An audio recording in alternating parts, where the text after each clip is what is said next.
Red Glass, Part 3, Into the Unknown. And I realized I couldn't bear the thought of never hearing that laugh again.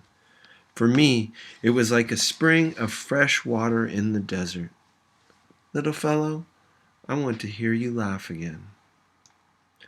Chapter 9, Sparkles in the Virgin's Hair. The 5th day, we snaked through the mountains and passed through woods and huge fields where cows and goats grazed. Gradually, the cement houses grew closer together, and the air thickened with smog, and we officially entered Mexico City, dense with people and cars and buildings, everything tinted gray. Clouds of black exhaust oozed through our open windows and made me cough so much I was sure an asthma attack would kill me. I insisted we roll up the windows, which meant we were all sweating like pigs. Mr. Lorenzo drove carefully, hunched over the wheel, wiping his forehead as taxis cut us off and horns blared. Once we left the city, relieved, we rolled down the windows and let in the dry air, the smells of trash burning at the roadside. We wound around low hills of scrub brush and cacti until late that afternoon, when we saw the sign for Huahuapan, the town closest to Pablo's village.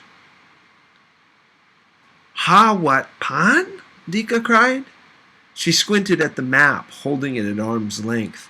She refused to wear reading glasses. She said they made her feel like an old lady when in her heart she felt 16.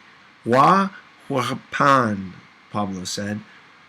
Dika ordered us to say it 10 times so that we would remember what town we were in. At first I rolled my eyes and ignored her, but after the 4th Huahuapan, Pablo collapsed into a fit of uncontrollable giggles, and I couldn't resist joining in. Angel didn't participate. He'd been unusually quiet since the motel.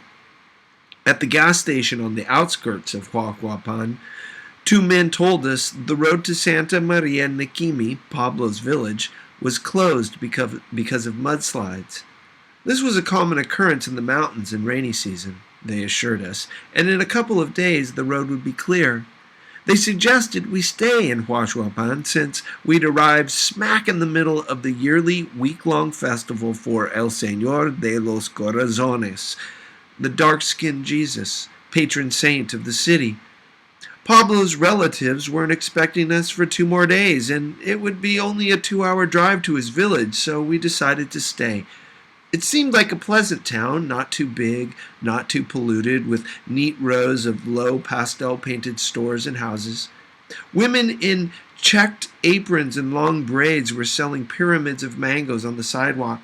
On every street corner, neighbors and shopkeepers were chatting, some leaning on brooms or mops. We splurged on a hotel in the main street with a courtyard bursting with flowers and fruit trees and a pet parrot. All this lush color felt like a drink of cool water.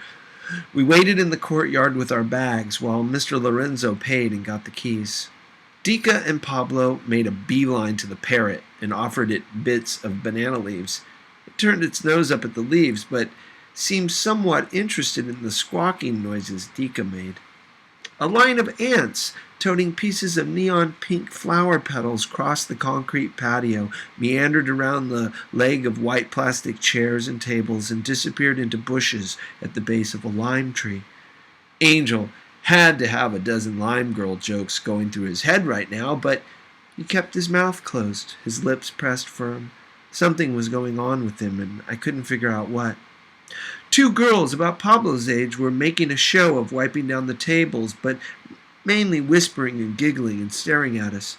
One of the girls took a breath and asked me in Spanish, as if on a dare, "Why is your hair yellow? Do you dye it?" "No," I said. To deflect attention from my hair, I added, "But my great aunt does," and nodded toward Dika. "Ha!" Dika grabbed my arm and pulled me close. She whispered theatrically, "Why you tell my beauty secrets, eh?" "It's not exactly a secret. Look at your roots." "Shh! What if my boyfriend hears you say this?" I laughed. "Humph," Dika said. "Those girls, they think you are funny with your yellow hair." "Funny?" I said.